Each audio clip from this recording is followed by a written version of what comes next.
Welcome to Moments with Marianne. I'm so delighted we're spending this time today. We have a very inspirational show coming right up. Now, have you ever considered what it would be like at the end of our lives? Our special guest today, Patt Lynn Kyle, is here to talk to us about her new book, Embracing the End of Life. So Patt is an author, thought leader, and she's taught in the academic world, created small businesses, practiced as a management consultant, executive coach, and has had her own private counseling practice. Patt's research and interests in the mind-brain field led her to develop a learning style assessment company to help children and parents understand how they can learn. She's been involved in the teaching and application of personality styles to individuals and organizations for the past 25 years. So let's welcome to the show, Patt. Oh, thank you so much. It is such a pleasure to have you here, and I was just so moved by your book, I had to have you on the show. Oh, that's very nice. Thank you. Yeah. Well, and so, I've got a question I pretty much ask everybody, and because I'm always interested in, what inspires people to do some of the things they do. And so how did you come to write this book, and how did this topic come to you? Well, it's a good question because at this time in my life, I don't think I'd ever write a book about embracing the end of life and the journey into dying and awakening. But what happened, it was about 4 years ago, and I was in a very, very cold office and then got into my car, and the car was very, very hot. Mm-hmm. It was in the summer here. And by the time I got home after doing errands, I was so sick. And I figured I had heat exhaustion, that cold and hot. So I remained in a room so that the temperature was equal because in 3 days I was leaving for Boston. I live in the West. And I wanted to feel okay because I was going for a month-long meditation. And so what happened was by the time the 3 days was up, I felt great. So I left. I got to Boston, and it was the hottest they said it's ever been and the most humid.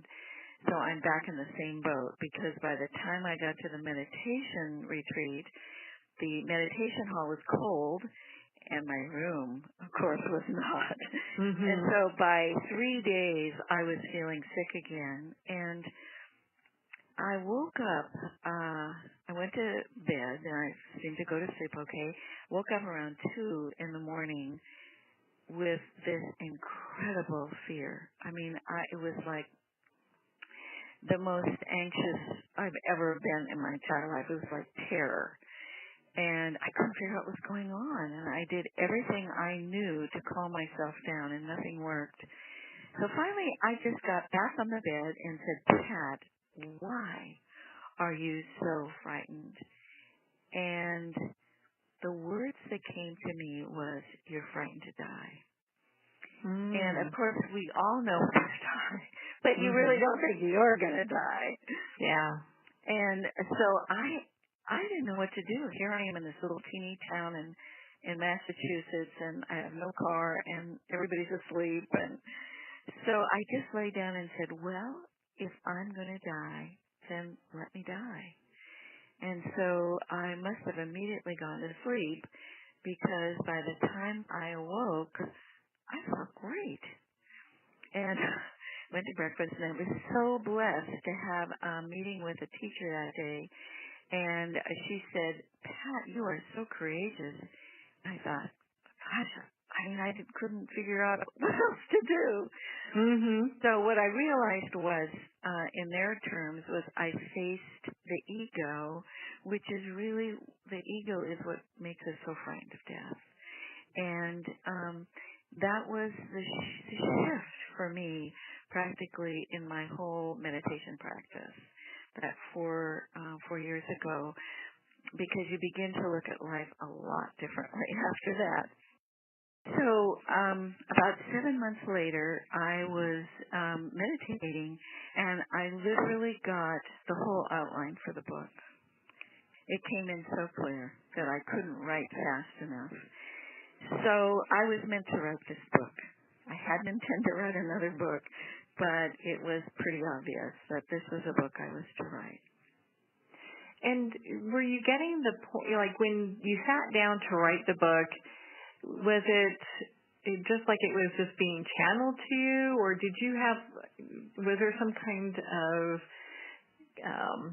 like a shift that happened during that time that you had that fear and then confronted it? It wasn't as if I channeled it, but I was given information.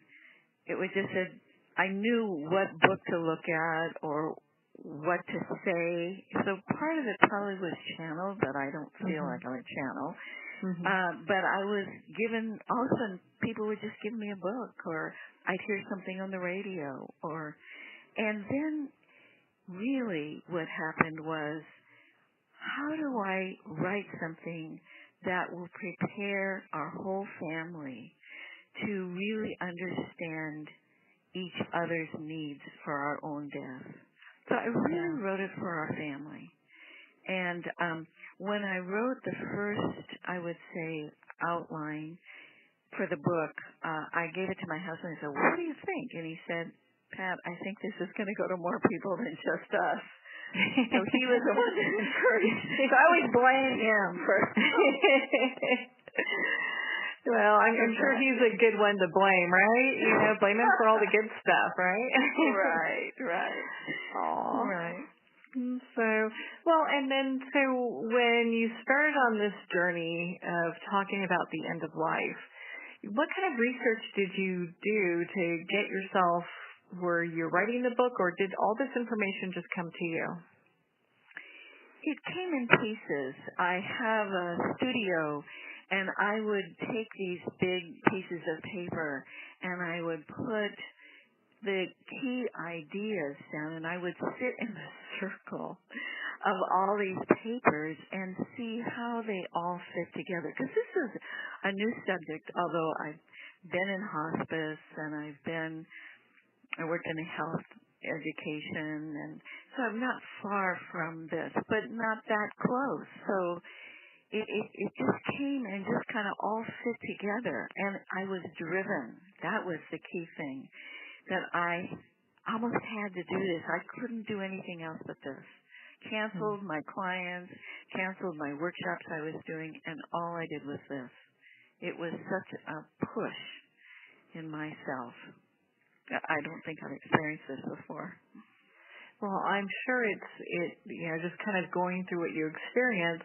Because I think what a lot of times when people face their own mortality, it puts things in a different perspective. Oh, it really does. What perspective it put me in was,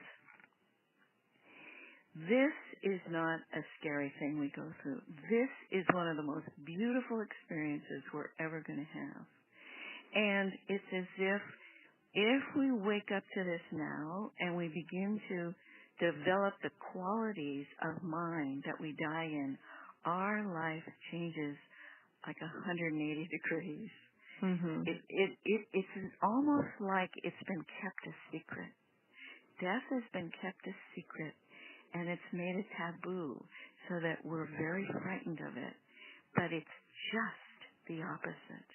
That's what is so striking for me now, to see that it is not a scary experience at all. It's the most loved, most open, most light, and compassionate time that we'll have in this lifetime. Now, are you speaking from a knowing, just like from a soul level, you know that this is what this is? In a sense, I do. I've spent 6 months in silence, and I've had the experiences that I've read about in preparation. I've been in the bardo before you die, and the space. It's like a space before you die, and I've felt that passionate feeling of the heart and of peace beyond understanding, as Jesus said. So I've experienced that part, and it's just incredible. Well, in your book, you talk about some of the basic signs when someone is really kind of on their passage to that physical death. What are some of those basic signs?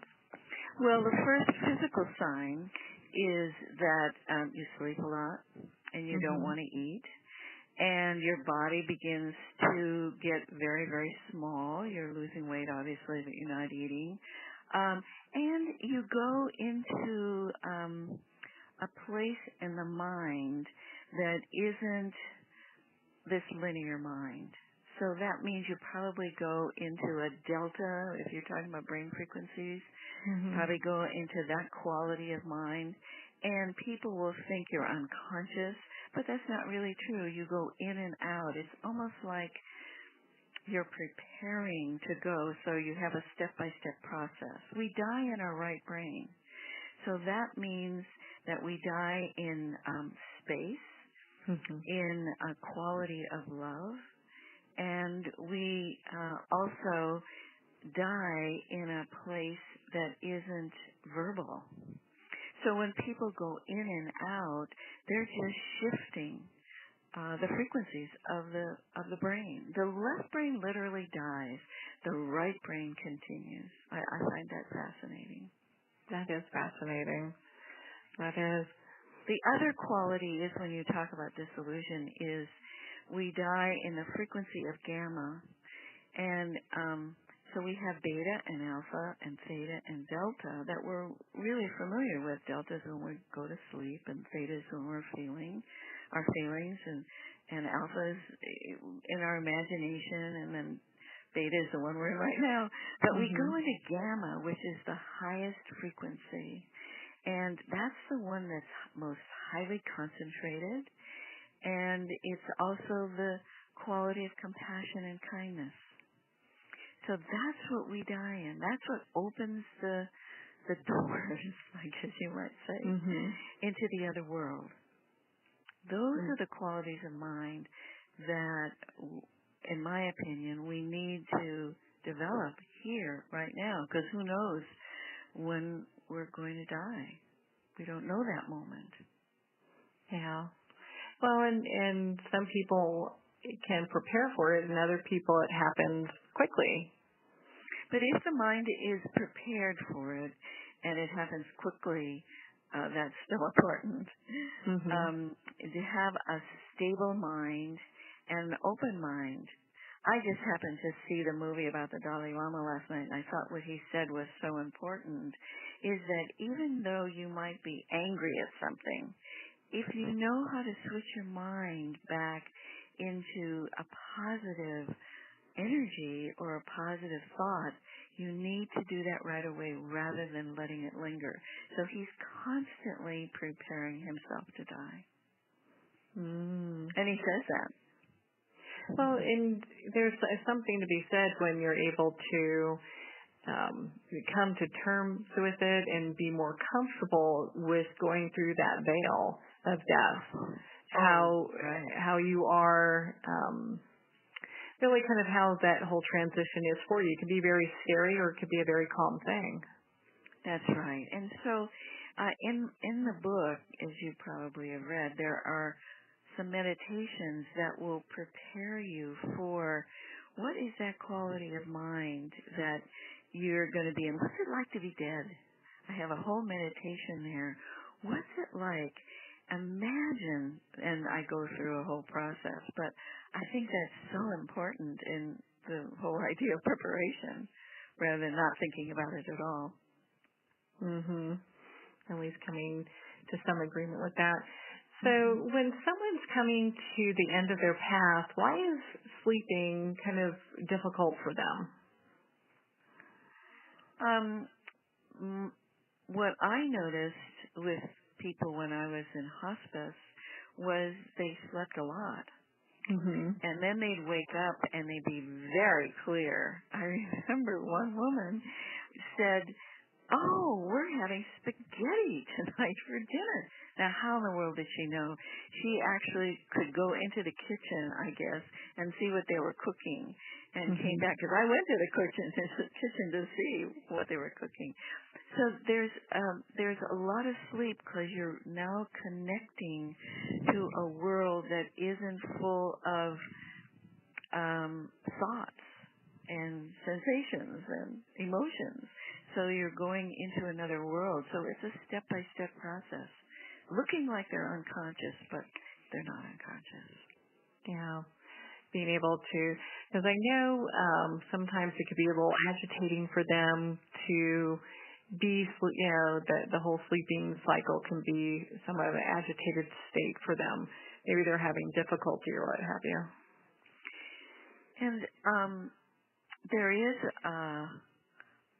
a section in the book that I talk about the different physical stages that people go to that relate to the elements in our body. So first, and they don't always have to go in alignment like this, but they generally do, is the issue with the element of water, meaning a lot of times they stop urinating, but also maybe need to have diapers because it's so inconsistent. So the water element is beginning to dissolve. And then the next, is the earth. They could be either one.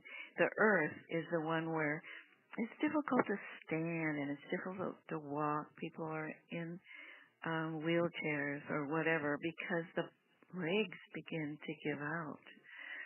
So that's the earth element begins to dissolve. And then the next is the fire element, and that may be what you're talking about because people are very irritated. I would see people that just want to get up out of bed, but they can't because they don't have the physical ability to do that, but they're very agitated. And it's the fire element that's beginning to dissolve. And then the last element is the air, and we notice that with the breath, the different kinds of breathing that we go, the heavy-duty breathing that people go through at the end, and then, of course, the stopping of the breath. So that's the air element. So those are the three that are so important for caregivers to know so they know how to treat the patient or their friend that they're taking care of, to know these different qualities of the physical body that begins to dissolve. What are some other things that caretakers should be aware of? The caregivers need to be aware of the amount of people that are around the dying person, because the room should be very, very quiet, except if there's music that the person that's dying has said they'd like. But basically, it's a meditative process rather than sitting around talking about your grocery list in front of them, even though you think they're not hearing you. It needs to be quiet. I think a loving environment is an incredible process. And I wondered how we could do this, because there's some members of our family that I don't particularly want to have close to me when I die. It's just that they have a more strong personality, and then I think I would like softer, quieter, more loving, more attentive people. And I would choose a person, maybe not our family member, that would moderate all that. So say, hey, there's just too much talking in here right now, or I would really appreciate if some of you would leave so it's a quieter time for her. So you just have someone that's really managing the room. Kind of like the key person that's taking care of all that. Yeah, that's exactly it. A key person that would really take care of everything. And it usually probably wouldn't be a family member. It probably would be a very good friend or something. Someone that doesn't have a problem saying no, right? Right. That won't hurt her feelings. So, and then I have lists saying, what do you want? What do you want from your caregivers? Do you want your hand held? Do you want to be clean? Do you want to have your body cleaned all the time? Do you want meditation done? Do you want massage? Do you want your feet, all those things? What would you like? What would be comforting for you when you die? I have never seen a list like that anywhere where you decide before it happens. Well, it allows there to be a lot of communication and control in regards to what someone what their true desires are for, their last moments in the last few days. That's right. That's right. And so with these lists, it's really easy in the book, to check them off and then copy them and put them into a journal so that you have it right there for your family or your caregivers, and they know how you want to be treated. Thank you for asking that question. I think it's so important. Well, and gosh, your book was such a great resource, and there's so much to cover. But I think it's great because some things will apply for some people, while others may not, That's right. That's right. But what I would love, and this is my dream, is that people use this with another person, or with a group of people, or with a church group, or a women's group, or, men's business, whatever, so that other people know what you want. So when the time comes, you have a community of people that are aware of your needs and wants, and you're not alone. Although some people may want to be alone. That's another question. But just so that you're held and supported and loved.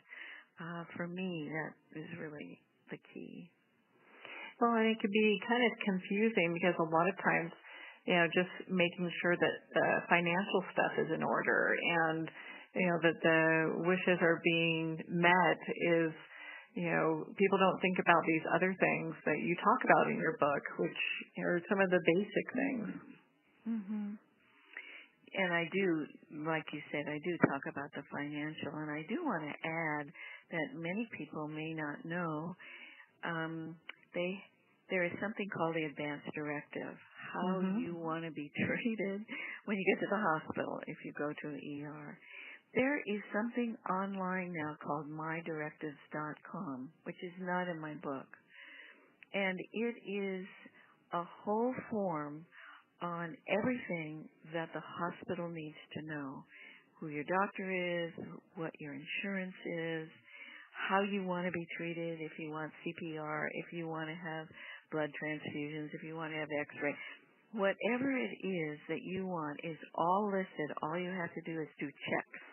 That's so easy. Well, it makes that easy. Yeah, and a lot of us don't know even what to expect in a hospital if you haven't been there in a long time. So it's all checked off, and you can make a copy of it and take it to your hospital and take it to your physician.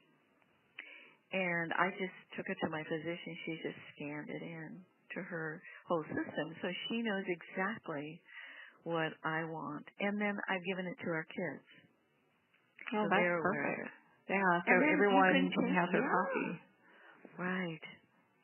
I think that's very important. Of course, it's very important to have the financial taken care of. And my understanding is the trust is probably the best way to go about with your estate. But I have it all listed in the book. Yeah, you sure do. You sure have everything kind of spelled out there. Now, in your book, you talk about self-identity. So why don't you share a little bit about that with us, and what do you mean by that?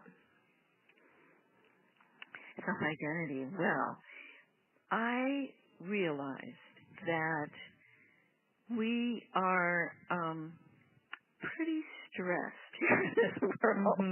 So I call it that we're a constricted self, or we're tight. There's a tightness about it. But when we die in expansion. And so my question after I got through what happens about resistance and what happens in transcendence and letting go, then I got to a point where what kind of mind do I die in, and how do I develop it? So the second part of the book is a journey to freedom. and I talk about steps on how we begin to develop this very constricted self, a self that's fearful, frightened of being alone or separated or feeling unloved or betrayed or, all those things. And I start out with 4 steps of how this constricted, fearful self is developed. And one of them is developing lots of identities. Mhm. Usually starts out when we're about 12 years old. But I start out using the different chakras, the different colors, the energy of our body, and going through each step in about every 4 years. Going through what kind of emotions and where did these emotions come from, and these emotions that push people away, or these emotions that wanting, desire. And I go through all of those, and then I get to identity. And what would happen if you lost these identities, which of course you will. So beginning to look at what your identities are and which are the ones that you're really attached to. Mhm.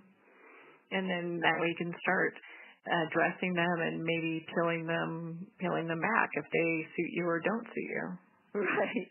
So I have a video that goes through all of those 4 steps. Each step has a video meditation, so you can begin to question yourself much more easily.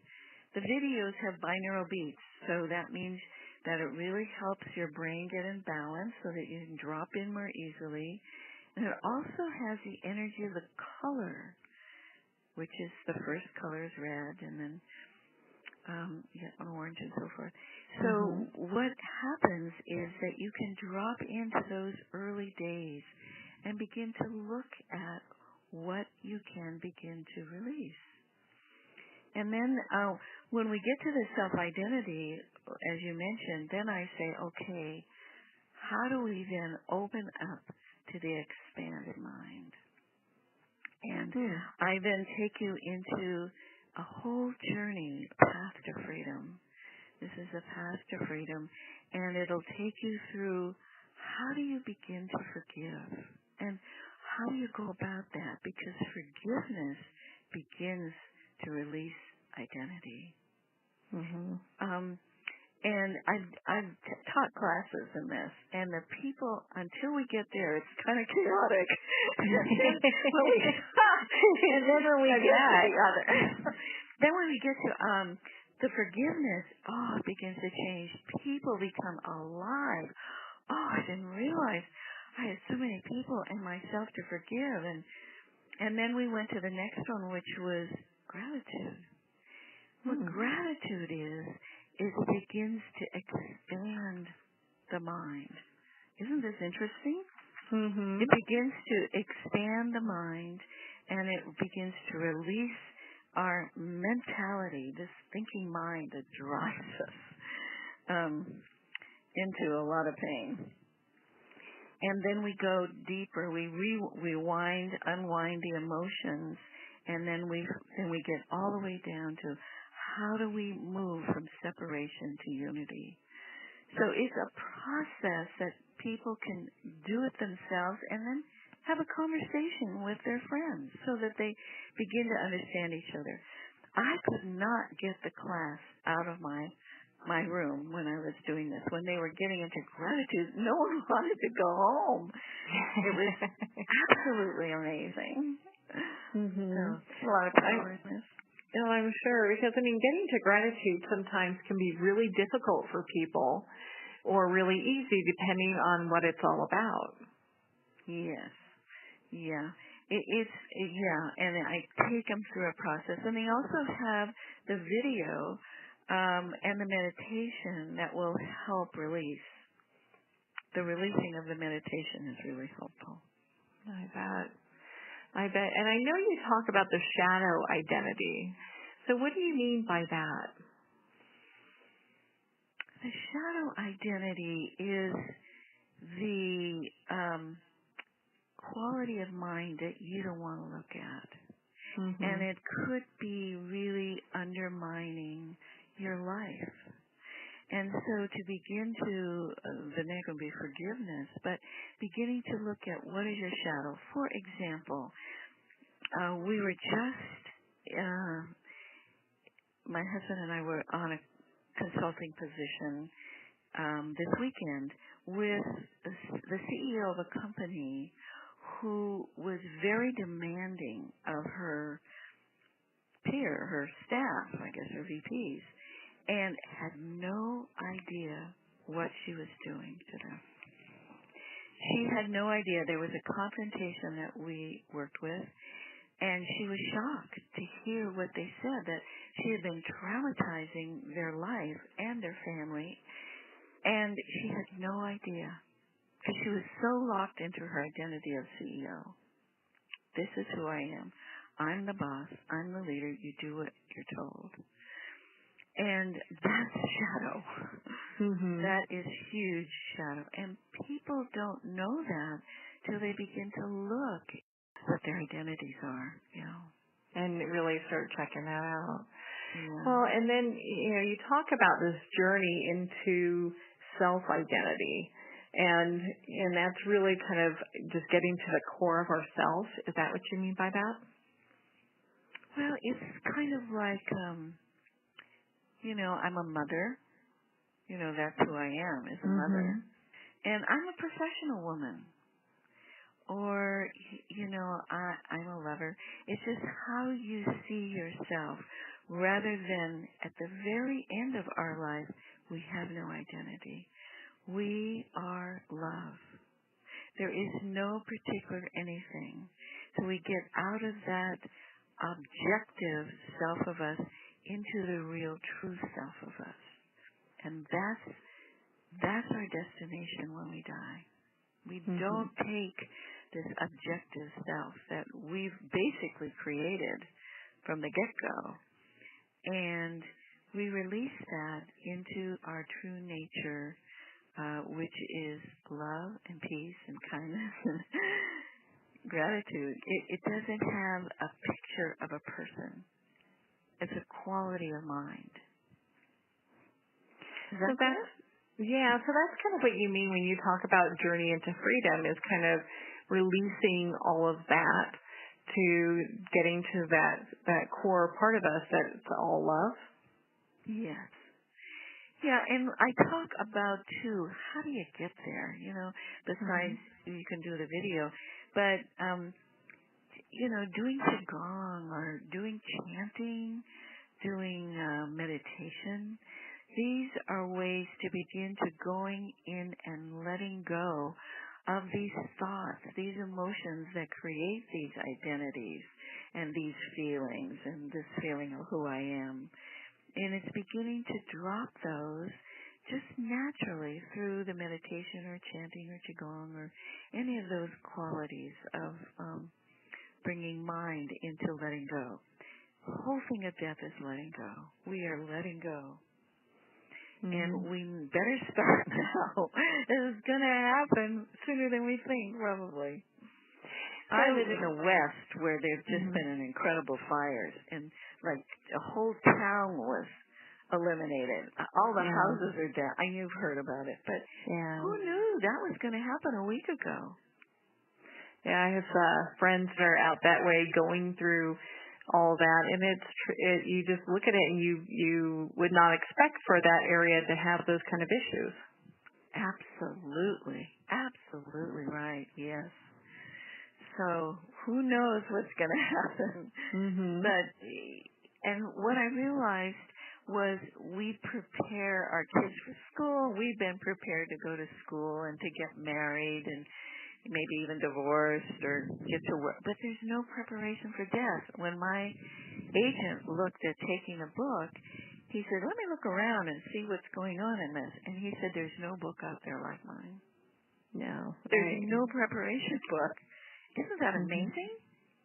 Yeah, it's fascinating when you think about that, because it's something that we all will meet. There's no getting around that one, Yes. But it's been such a frightening, taboo, that, he's on the other side, or I lost my mother. They don't even want to mention the word death. Mhm. And the medical community, they're taught to keep us alive, even though we may be dead, well, with all the tubes and whistles in us. And it's just been a cultural norm that really needs to shift and change so that people can live this life of freedom now and not wait till that one moment before they die. I think it's very important. Yeah, where they're kind of, and because otherwise I think it would come with a lot of fear if you're not, kind of getting to that point where you're having that preparation. Yeah, and you don't want to die terrified. Oh, that's really scary. Yeah. No, I mean, it's not, I don't know, I mean, I kind of look and experiences that I've come in contact with and personal experiences, and it is like walking into another room. When someone is dying. Mhm. Yeah. I have some friends here that are what they call themselves death doulas, that they teach people as their family member is dying, and they do it, I think, because the room fills with such amazing, beautiful energy when death comes. It just changes people in the room. I think that's probably what you're saying as well. Mhm. It's an incredible experience. So why don't we say, this is not bad, folks. This is the natural, it's a natural way of living, that we're born and we die. We see our plants do it all the time, and animals, and, we have our dogs just only so long and then they die. I mean, it's a natural process. It's so natural. Well, and when we face it, and not just with courage, but understanding, then things tend to, unfold, I think, in an easier way. I mean, I've known people who, at their last moments, they would see light and hear music, and there would be comfort there for them. That's exactly right. Yes, that's exactly right. And I imagine if they could come back, and a lot of people have touched death and come back and said, it is so wonderful. Why are you so frightened? Yes. We've interviewed many people who've had near-death experiences here, and the message seems to resonate the same across the board. It's all about love. They may see relatives, they may not, but really it's a different level of understanding than what we are usually taught to believe or thinking. So that's why your book was such a refreshing read, because it allows us to talk about a topic where people end up afraid. Yes. Yes. Yes. Isn't that amazing that you don't have to be afraid? It's huge. It's this taboo. I remember when my mother, which, gosh, my mother's been dead for a few years, but when she was little, she lived on a farm in Colorado, and the grandparents lived in the houses with them, of course, and when her grandparents died, they died in the home, and they were buried on the land. And so her fear of death wasn't that huge because she experienced it as a child. Many of us never had that opportunity. Yeah. And it's a little bit of a different pace nowadays, I think, in some ways, where people are, it's just not that same connectedness. That's right. That's right. So what I've decided to do is to create, and I'm beginning to do that, create a DVD so that I can begin to teach people how to unwind this book for groups, probably the individuals too, so that they can get into it. Sometimes you go, it's a good idea, I should really know, but I don't know if I'll open the book. And I think that that's important. I hadn't thought of doing it before, but I think there needs to be a way of how do we get the book opened and a way to go about it so that they can see the importance of it. Mm-hmm.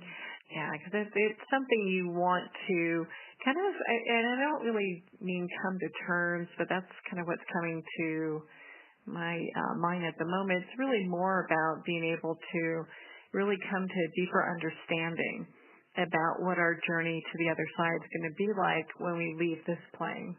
Yeah. Yeah. So there's not so much fear. So I feel that we carry this kind of pack on our back that, I'm going to die and, I don't want to look at it. And wouldn't it be nice to just release that from our back? Mm-hmm. And, and let it go and be curious about it instead of pushing it away. Yeah, instead of stressed and going, gosh, I don't want to talk about it. Because, it's been a topic that most people, besides being taboo, people don't want to talk about it. They'd rather wash their hair and do laundry than talk about that.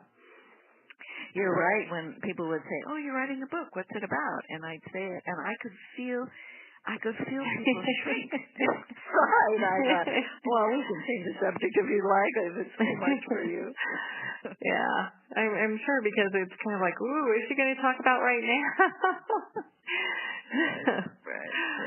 Oh, my goodness.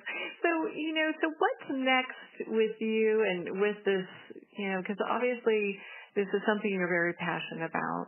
What do you see next on this journey for you?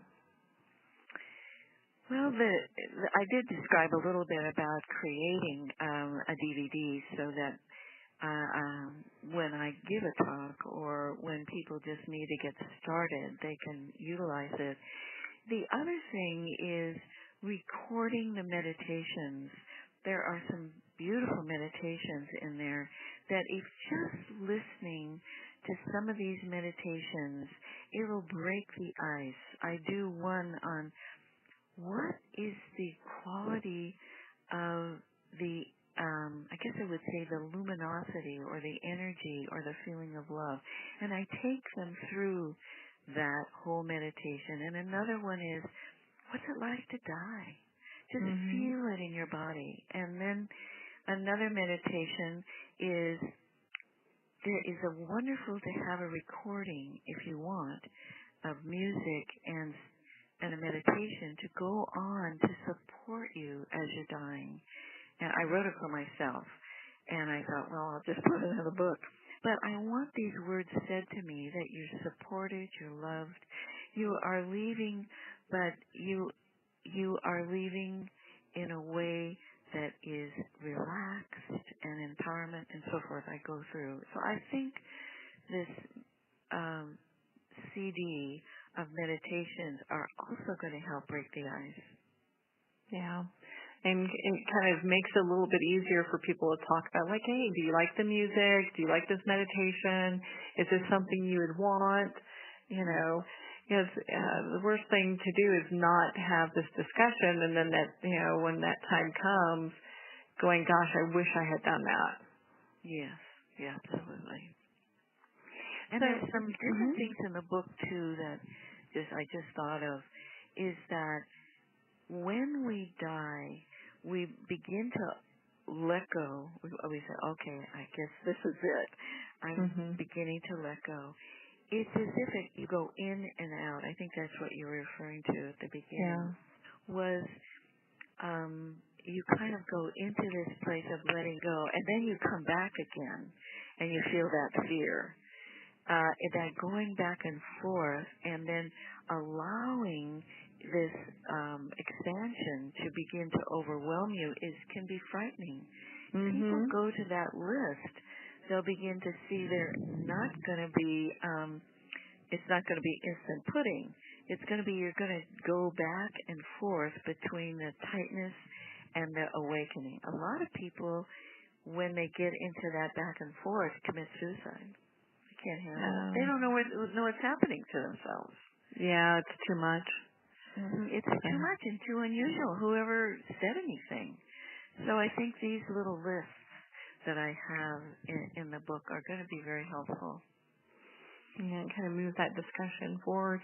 So, Pat, where can people connect with you and be part of your community if they want to learn more about your book and any resources you have or maybe any events that you have?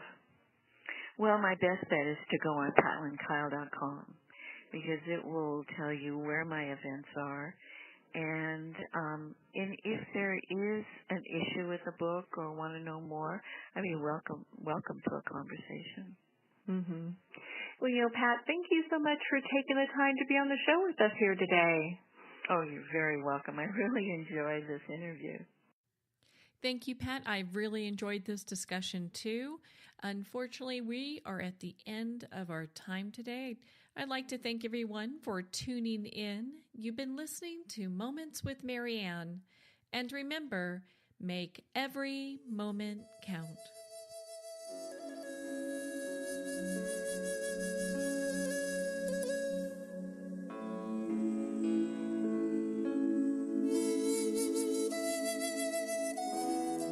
In a single moment, your life can change. Moments with Marianne is a transformative hour that covers an endless array of topics with the best of the best. Her guests are leaders in their fields, ranging from inspirational authors, top industry leaders, and business and spiritual entrepreneurs. Each guest is gifted and a true visionary, a recognized leader in her own work, and while teaching others to develop, refocus, and grow, Marianne will bring the best guest and sometimes a special surprise. Don't miss this. You never know just which moment will change your life forever. Moments with Marianne airs every Thursday, Friday, and Sunday at 8 p.m. Eastern, 6 p.m. Mountain Time. Make sure to tune in and visit momentswithmarianne.com for more information.